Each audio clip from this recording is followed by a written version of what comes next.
Baik penonton, sekarang ini kita nak berbicara berkenaan dengan muafakat bersama untuk kita membina negara berdemokrasi. Pasti untuk kita mengetahui dengan lebih mendalam topik ini, kita bersama dengan Dr. Muhammad Saiful Bakri Yusof yang merupakan penolong pengarah kluster kenegaraan AILID KBS. Assalamualaikum Doktor. Waalaikumsalam. Doktor. Apa khabar, Syu? Sihat, Alhamdulillah. Saya daripada suhu yang begitu sejuk di studio ni setakat ni sihat lagi. Sangat-sangat sejuk. Sangat sejuk. Sangat-sangat sejuk. Okey. Luar biasa sejuk. Luar biasa. Tapi tak apa, kita panaskan sikit kita punya studio hari ini dengan topik kita hari ini, Doktor.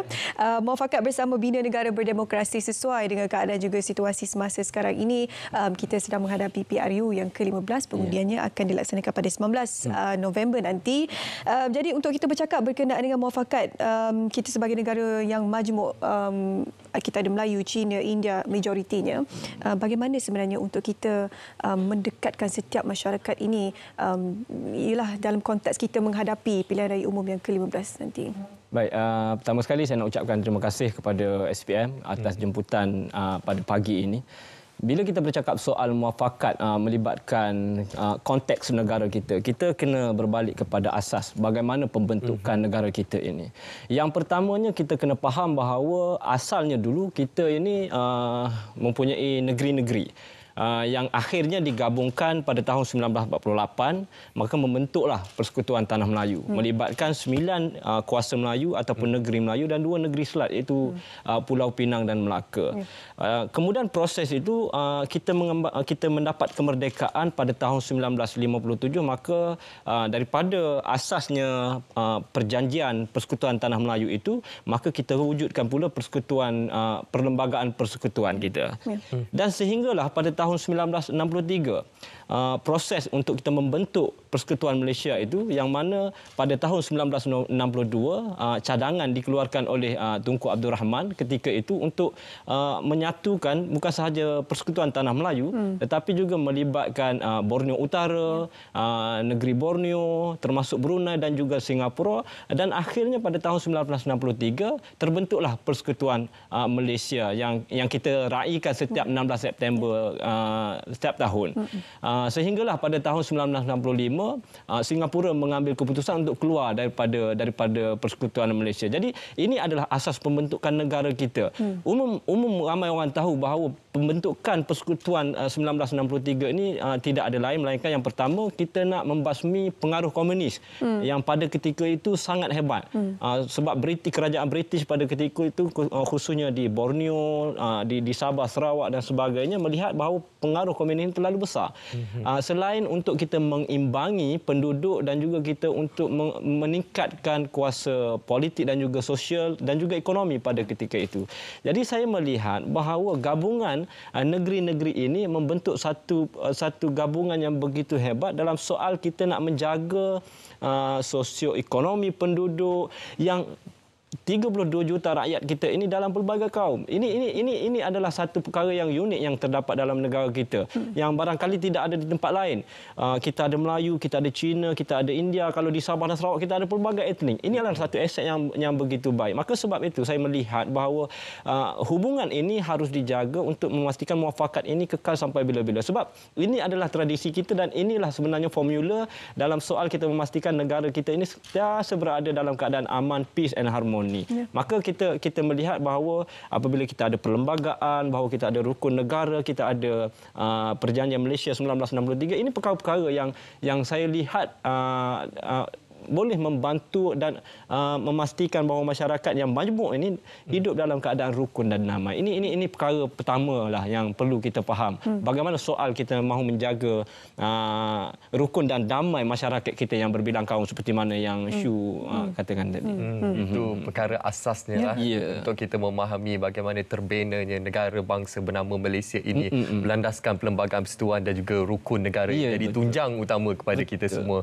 Baik, di sebalik kehangatan bahang pilihan raya umum ke-15 ini. Kita sedia maklum pastinya calon-calon ataupun parti yang bertanding mengemukakan manifesto tersendiri. Jadi bagaimana di sebalik manifesto yang dikemukakan ini, apa antara tunjang utama yang perlu diberikan perhatian khususnya dalam kita mengangkat keharmonian dan juga kesejahteraan dan juga kemakmuran yang berterusan untuk negara bangsa Malaysia? Baik, Munawar. Yang pertamanya, apabila kita bercakap soal pilihan raya, ini adalah soal demokrasi. Umum orang tahu bila kita menyebut demokrasi, dia adalah dua perkataan yang berasaskan daripada negara Greek, iaitu demokratos, iaitu pemerintahan rakyat.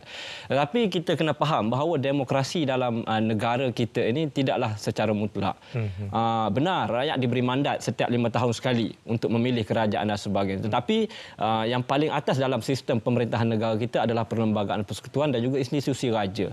Maka rakyat itu tidaklah boleh berkuasa secara mutlak. Kerana kita masih lagi ada perlembagaan, kita masih ada raja yang perlu kita taat dan setia. Dan hari ini dan musim ini adalah musim pilihan raya, rakyat diberi mandat sepenuhnya untuk memilih mana-mana parti untuk dibentuk sebagai sebuah kerajaan. Maka saya yakin dan percaya mana-mana parti politik yang sedang bertanding pada hari ini akan membentangkan, akan menawarkan apa juga manifesto dalam soal untuk meraih undi mereka. Tapi parti-parti politik ini perlu melihat bahawa dalam soal kita ingin meraih undi, manifesto yang kita perlu tawarkan ini, dia perlulah berasaskan kepada prinsip perlembagaan itu sendiri. Kita perlu mematuhi prinsip-prinsip perlembagaan, 183 perkara yang telah digariskan dalam perlembagaan itu, supaya manifesto ini yang bakal akan kita laksanakan ini, dia tidak boleh memberi kesan yang tidak baik. Bukan sahaja kepada soal hubungan kaum, bahkan kepada ekonomi, kepada politik, kepada keselamatan kita secara keseluruhan. Maka sudah pasti manifesto itu tidaklah boleh bersifat populis semata-mata, tetapi ianya perlu bersifat yang realistik, yang boleh dilaksana, yang boleh memberi kesan yang begitu positif kepada negara kita. Sebab kita perlu mengambil iktibar daripada apa yang berlaku ketika PRU yang ke-14. Kan? Apabila berlakunya pilihan raya keumum yang ke-14, negara kita berada dalam keadaan satu situasi yang tidak stabil. Kerajaan yang tidak stabil, politik yang tidak stabil menyebabkan berlaku pertukaran Perdana Menteri dan sebagainya, akhirnya memberi kesan kepada ekonomi kita. Apatah lagi pada waktu dan ketika itu negara kita, bukan negara kita sahaja, dunia juga mengalami pandemik COVID-19. Jadi dalam situasi itu menyebabkan kita perlu memerlukan sebuah kerajaan yang stabil dalam soal nak mengurus krisis-krisis yang tertentu. Maka sebab itu saya fikir parti-parti yang bertanding pada hari ini perlu menawarkan satu manifesto ataupun satu perkara yang boleh memberi kesan baik kepada negara kita secara umumnya, khususnya kepada rakyat, dalam soal memastikan bahawa ekonomi kita dalam keadaan yang mampan, sosio-politik kita dalam keadaan yang stabil dan sebagainya. Ini penting, ya. Ini penting sebab kita tidak mahu bahawa pilihan raya ini akan menyebabkan masyarakat kita berada dalam keadaan yang tidak baik. Sebab kita tahu apabila parti-parti politik bertanding, maka akan adalah unsur-unsur provokasi sewaktu dalam tempoh kempen ini. Maka kita mengharapkan dalam pilihan raya ini ibarat kalau biduk itu berlalu, selepas ini biarlah kiambang bertaut. Betul. Hari ini kita berkempen, barangkali kita berkempen itu sehingga kita boleh mengguriskan pihak lawan dan sebagainya. Tetapi kita tidak mahu perkara ini berlanjutan sehingga menimbulkan satu perkara yang meresahkan rakyat itu sendiri selepas daripada ini. Yalah, kerana wakil-wakil ini akan menjadi contoh kepada rakyat. Sekiranya mereka tidak menunjukkan satu bentuk demokrasi ataupun orang kata attitude yang baik, bagaimana rakyat mahu mengikutinya? Betul. Yang pastinya kita perlu mengamalkan demokrasi kita ini secara matang. Kita tidak mahu demokrasi kita secara emosi, kita tidak mahu demokrasi kita ini diraikan dengan dalam keadaan yang tidak baik. Sebab seperti mana yang Shu katakan tadi, bahawa pemimpin yang diangkat ini dia akan menjadi role model kepada rakyat. Kalau pemimpin itu menunjukkan sikap yang tidak baik, apatah lagi rakyat yang berada di bawah. Ya. ya betul. Jadi untuk kita memilih role model pemimpin kita yang baik ini, kita perlu memainkan peranan juga sebagai rakyat untuk menyuburkan demokrasi ini. Kita perlu memainkan peranan untuk turun mengundi pada pilihan raya yang ke-15 nanti. Cuma hanya data-data yang terkumpul setakat ini, kalau kita lihat daripada PRN negeri Johor umpamanya yang paling terdekatlah dengan PRU ni, peratusan yang keluar mengundi itu sangat sikit. Jadi ini secara tidak langsung menunjukkan kepercayaan orang ramai terhadap sistem demokrasi yang mungkin sudah kian luntur kerana itu mereka tidak keluar mengundi. Jadi bagaimana untuk kita menghidupkan kembali sistem demokrasi ini dengan memberikan kepercayaan kepada rakyat supaya turun mengundi? Apakah langkah-langkah yang boleh diambil oleh wakil-wakil rakyat ini untuk mendapat semula kepercayaan rakyat terutamanya dan juga undi-undi baru nanti? Ya, benar Syu. Apabila berlakunya pilihan raya umum yang ke-14 kan, waktu itu kita tengok satu tsunami pengundi muda yang begitu dahsyat. Pilihan raya umum yang ke-14 kalau kita masih ingat. Seawal pagi kita keluar mengundi, yang membarisi kawasan-kawasan pengundian itu adalah dalam kalangan orang muda. Ini satu fenomena yang kita jarang lihat untuk PRU yang sebelum ini. Itu satu kejutan dan menyebabkan pada PRU yang ke-14 berlaku perubahan status quo kerajaan daripada kerajaan Barisan Nasional kepada kerajaan Pakatan Rakyat. Tetapi selepas beberapa bulan negara kita mendapat kerajaan baru, berlaku satu polemik yang barangkali tidak boleh diterima oleh segelintir masyarakat, dan pada ketika itu mula kurang kepercayaan masyarakat umum kepada orang-orang politik. Ini kita tak boleh nak nafikan. Sebab itu di Kementerian Belia dan Sukan setiap tahun di bawah IRIS kita ada membuat kajian tentang dipanggil indeks pembangunan belia. Dan di bawah indeks kajian belia itu dia ada satu domain yang kita panggil sebagai domain sosialisasi politik. Apa yang menarik pada ketika itu, selepas berlakunya pilihan raya dan berlakunya polemik dan sebagainya, domain sosialisasi politik dalam kalangan belia jatuh sangat teruk. Kita tidak tahu apa faktor yang boleh mempengaruhi perkara itu, tetapi ramai penganalisa melihat bahawa apabila berlaku satu situasi orang politik bergaduh sesama sendiri menyebabkan kerajaan jatuh, bertukar dan sebagainya, timbul satu perasaan fed up dalam kalangan orang muda. Dekat situ kita boleh melihat bagaimana dekat warga-warga internet memberi komen-komen yang sangat sedih melihat bagaimana situasi politik keadaan, walaupun dalam keadaan negara pandemik dan sebagainya, berlaku kancah yang tidak baik dan sebagainya. Ini menimbulkan satu perasaan tidak percaya lagi rakyat Malaysia, khususnya orang-orang muda terhadap orang politik. Tetapi kita tidak boleh menolak bahawa dalam sistem demokrasi ini orang politik itu perlu. Sebab negara kita mengamalkan demokrasi perwakilan. Kan setiap 5 tahun kita akan lantik wakil kita untuk bersidang di parlimen dalam soal untuk menggubal undang-undang, untuk merangka dasar, untuk meluluskan belanjawan dan sebagainya. Ini memang satu perkara biasa, memang wajib setiap 5 tahun.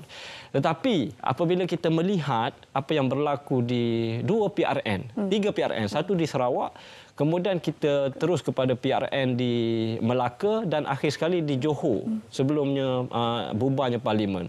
Kalau kita tengok di Johor, walaupun PRN Johor adalah PRN pertama kali pengundi muda umur 18 tahun yang telah diluluskan mengundi ketika itu, tetapi jumlah pengundi muda pada ketika itu yang keluar mengundi sekitar 5%. Ini satu jumlah yang kecil.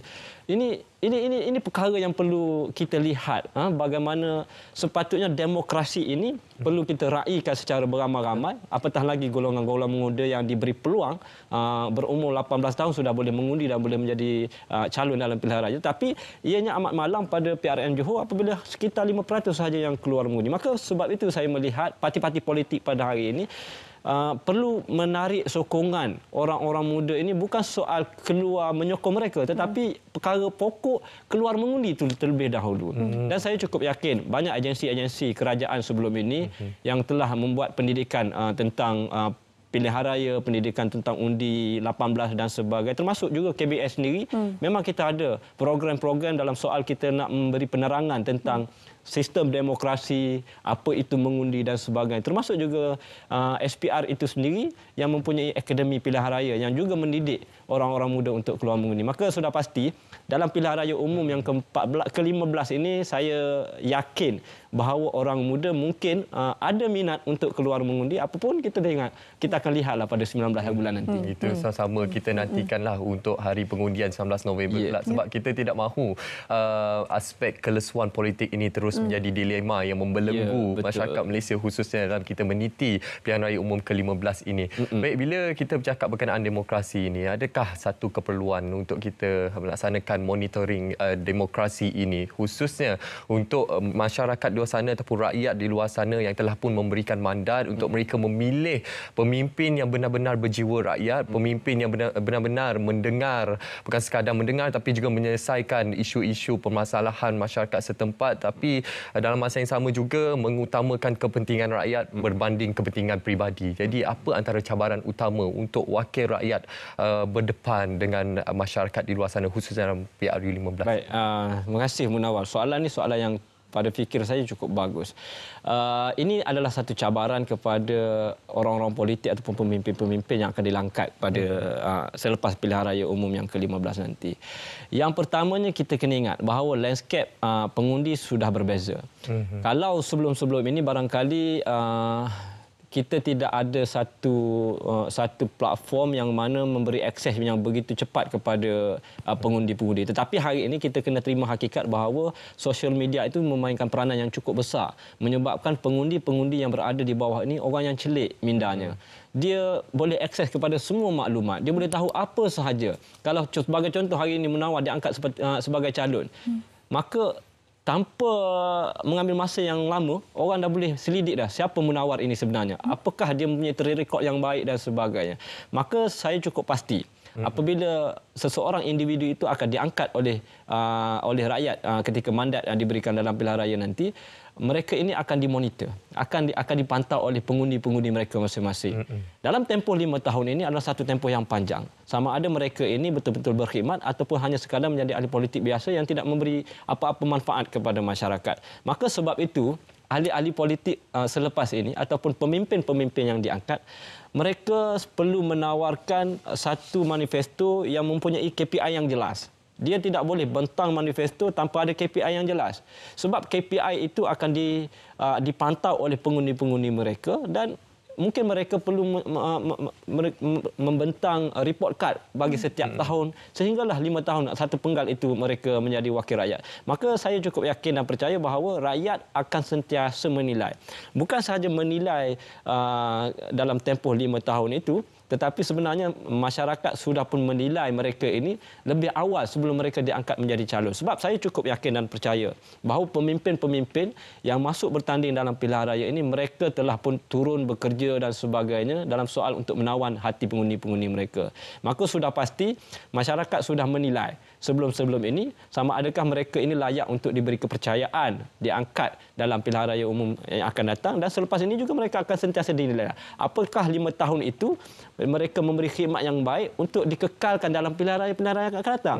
Jadi inilah antara cabaran yang perlu dilalui oleh mana-mana mereka yang bertanding pada edisi kali ini, dan saya fikir sudah menjadi kewajipan kepada rakyat untuk membuat monitoring demokrasi itu.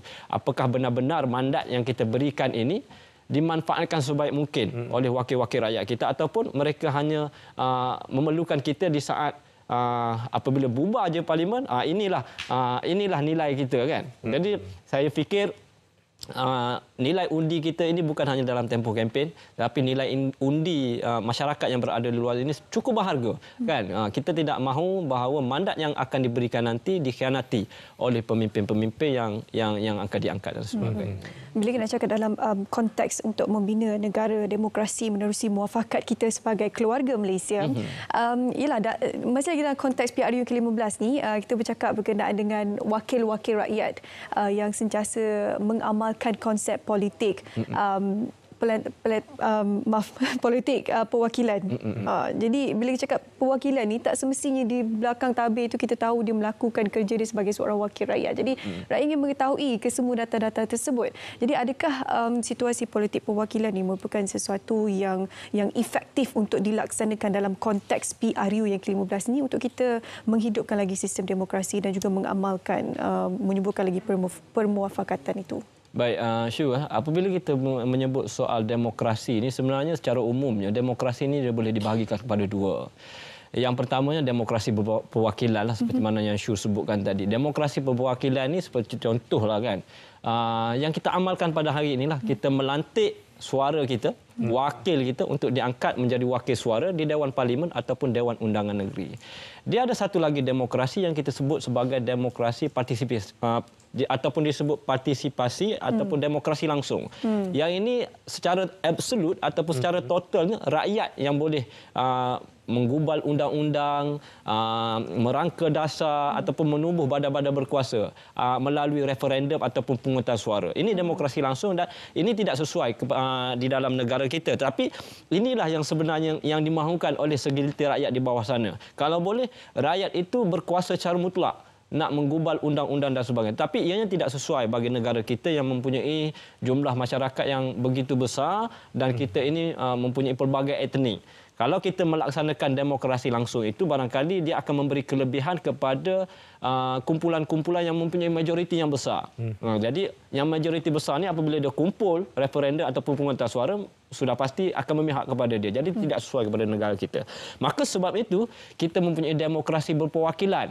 Kita angkat 222 orang ahli parlimen, ataupun di negeri kita ada ahli Dewan Undangan Negeri untuk menjadi suara dan kita bahas di dalam Dewan Parlimen ataupun DUN untuk menjadikan akta baru, kita gubal undang-undang dan sebagainya. Ini demokrasi yang diamalkan kita. Pun begitu, walaupun kita mengamalkan demokrasi berperwakilan ini yang dikatakan mirip kepada Westminster ataupun Britain, tetapi sebenarnya demokrasi kita ini masih lagi ada kita panggil ada garis panduan, ada batasan. Kita tidak boleh secara absolut wakil-wakil ini tidak boleh sesuka hati untuk menggubal undang-undang yang barangkali boleh memberi kesan yang tidak baik.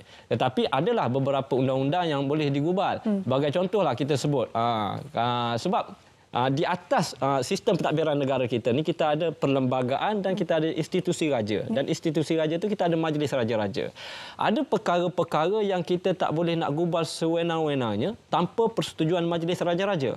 Ini perkara penting yang kita perlu faham sebab kita tidak mahu akhirnya nanti apabila wakil kita dilantik ke Dewan Parlimen, kita sesuka hati sahaja untuk menggubal undang-undang yang boleh memberi kesan yang tidak baik. Sebagai contoh, menyentuh tentang agama sebagai contoh kan. Jelas termaktub dalam perlembagaan kita perkara 3 dan perkara 11 menyentuh tentang Islam, agama bagi persekutuan, agama-agama boleh diamalkan dalam keadaan peace and harmony. Perkara 153 kedudukan istimewa orang Melayu, Bumi Putera, Sabah, Sarawak dan juga kepentingan sah kaum-kaum yang lain. Perkara-perkara ini tidak boleh diubah ataupun dipindah ataupun disentuh sewenang-wenangnya oleh perwakilan kita di dalam Dewan Parlimen melainkan mendapat persetujuan majlis raja-raja dan juga institusi raja kita. Jadi kita kena faham begitu. Kita bukanlah Westminster ataupun Britain dan kita juga bukanlah bertunjangkan kepada perlembagaan semata-mata seperti Amerika Syarikat. Tidak. Kita masih lagi demokrasi berparlimen, raja berperlembagaan. Empat elemen utama ini perlu kita faham supaya masyarakat kita ini meraihkan demokrasi yang matang itu dalam keadaan aman, damai, tanpa adanya prejudis terhadap kepimpinan kita. Ini mereka yang kena faham. Tapi kita juga kena percaya bahawa rakyat ini mempunyai peranan yang besar dalam soal untuk membangunkan negara kita ini. Maka sebab itu saya melihat apabila negara kita memperkenalkan undi 18 tahun. Jika dulu umur 21 tahun, hari ini 18 tahun bukan saja boleh mengundi tetapi boleh menawarkan diri menjadi wakil rakyat untuk bertanding dalam pilihan raya. Maka saya melihat bahawa demokrasi kita ini sudah matang, demokrasi kita ini sangat subur, segar, malah segar sentiasa untuk memastikan bahawa rakyat juga menyumbang kepada agenda pembangunan negara, ekonomi dan sebagainya. Dari pihak iLeads KBS sendiri, apa antara program-program ataupun aktiviti-aktiviti yang direncanakan untuk meningkatkan kesedaran masyarakat, memberi pengetahuan kepada masyarakat di luar sana berkenaan kepentingan untuk kita terus memperkasakan muafakat bersama ini dalam ke arah kita membina negara yang berdemokrasi ini, Doktor? Baik, Munawar, apabila kita menyebut iLead di bawah Kementerian Belia dan Sukan ini, kita mempunyai 4 kluster utama. Yang pertamanya kita ada kluster kepimpinan, yang kedua kita ada kluster kenegaraan, kita ada kluster modal insan dan juga kita ada kluster kerjaya. Maka macam saya adalah merupakan penolong pengarah di kluster kenegaraan yang memang mempunyai peranan yang cukup besar dalam soal kita nak memberi penerangan tentang demokrasi berparlimen, raja berperlembagaan, bercakap soal undi 18, pelbagai program yang telah kita wujudkan. Sebagai contoh, kita ada program Rukun Negara at Belia. Kita laksanakan kursus-kursus kepada mahasiswa, kepada belia NGO, kepada belia TVET. Kita memberi penerangan tentang bagaimana kepentingan rukun negara ini perlu diamalkan, perlu dihayati untuk memastikan masyarakat kita ini berada dalam keadaan sentiasa harmoni. Kita tidak mahu ada perkara-perkara yang boleh menyebabkan berlakunya insiden-insiden yang tidak diingini, pergaduhan dan sebagainya. Kemudian kita ada juga jelajah undi 18 kafe. Yang ini memang kita road tour seluruh Malaysia untuk kita memberi penerangan kepada mereka-mereka yang berumur 18 tahun yang layak memilih, dan pendaftaran berlaku secara automatik sebab kita percaya bahawa mereka ini kadang-kadang tak tahu tentang bagaimana proses pilihan raya, bahawa SPR ini apa peranan SPR, apa peranan satu undi. Ini perkara-perkara yang kita ceritakan dalam program kita. Di samping adalah program-program secara dalam talian, kita berdialog tentang demokrasi, kita berdialog tentang sistem pentadbiran negara, kita berdialog tentang institusi raja dan sebagainya. Ini semua perkara-perkara yang iLead fikir penting untuk kita mengangkat nilai demokrasi kita itu sendiri kepada masyarakat, khususnya kepada golongan belia sendiri. Okey, baik. Kita harapkan agar semua program dijalankan di bawah iLead KBS ini dapat membuahkan hasil. Kita akan dapat saksikannya nanti 19 November. Adakah jumlah mereka berumur 18 tahun ke atas memahami konsep demokrasi berparlimen, raja berperlembagaan ini dan melaksanakan tanggungjawab mereka untuk turun mengundi. Betul. Terima kasih kepada Dr. Muhammad Saiful Bakri Yusof bersama kita hari ini untuk kongsi berkenaan dengan topik kita muafakat bersama bina negara demokrasi. Terima kasih, Doktor. Saya harap segala aspirasi ini sampai kepada masyarakat di luar sana, khususnya kepada golongan belia. Mudah-mudahan. Dan pastinya merupakan suara keramat untuk penentu kepada keputusan PRU ke-15 ini. Terima kasih sekali lagi. Dan sekarang ini show kita akan bersama dengan sahabat penyampai kita di Maps Malaysia untuk kita mengetahui perkembangan cuaca di seluruh negara sepanjang hari ini.